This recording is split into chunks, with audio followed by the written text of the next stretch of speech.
1947 August 15న మనకు స్వాతంత్రం వచ్చింది. దాదాపు 200 సంవత్సరాలు పాలించినటువంటి బ్రిటిష్ సామ్రాజ్యవాదులకు వ్యతిరేకంగా భారతదేశ ప్రజలంతా విరోచిత పోరాటం చేసి మరి సంపూర్ణ స్వాతంత్రం కావాలని ఆ రోజు కమ్యూనిస్టులు పిలిపించి పోరాటాన్ని నిర్వహించడం జరిగింది. మరి అందులో భాగంగానే మనకు ఆగస్టు 15న స్వాతంత్రం రావడం జరిగింది.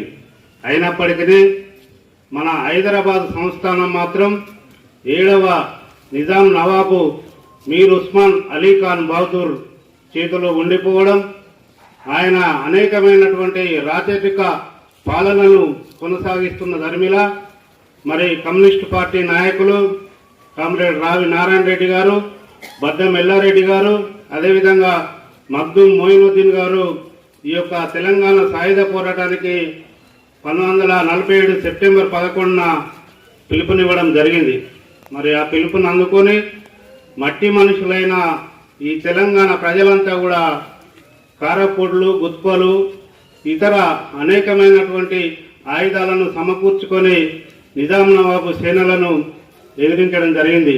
అందులో ముఖ్యంగా మన చాకలి ఐలమ్మ, ఆరుట్ల కమలాదేవి, ఇంకా ఇతర అనేక మంది మహిళా వీర యోధులు పోరాటం చేయడం జరిగింది. మరి ఆ పోరాటంలో మొట్టమొదటిసారిగా కామ్రేడ్ దొడ్డి కొమరయ్య గారు అమరుడైండు. మన తెలంగాణ తొలి అమరుడు దొడ్డి కొమరయ్య.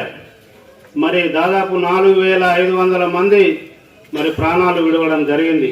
మరి అంతటి చారిత్రాత్మక పోరాటాన్ని నిర్వహించిన కమ్యూనిస్టులు మరి ఈ పోరాటాన్ని ఇక్కడ ఉన్నటువంటి ఇప్పుడు ప్రస్తుతం ఉన్నటువంటి అప్పటికి ఎలాంటి పోరాటాలు చేయని పుట్టని పార్టీలు మరి హైజాక్ చేయాలని చూస్తూ ఉన్నాయి. ముఖ్యంగా మతోన్మాద బీజేపీ పార్టీ తెలంగాణ సాయుధ పోరాటాన్ని వక్రీకరించి దాన్ని చిలువలు పొలవలు చేసి అనేక రకాలుగా వక్రదారిలో చెప్తా ఉన్నాయి.